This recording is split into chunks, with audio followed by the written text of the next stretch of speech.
ఈ టైంలో మనం రీల్స్ చూడకుండా తిన్నామంటే వేస్టే. నాకు తెలిసి 7 సేవ్సే కరెక్ట్ అనుకుంటా ఈ టైంకి.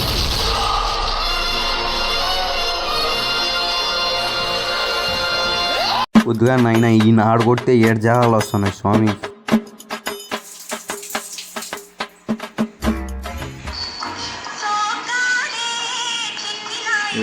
ఈరోజు మన ముఖేష్ బర్త్డే, కానీ వాడు ఎట్టో పార్టీ కనీసం స్టోరీ అన్నా పెడదాం.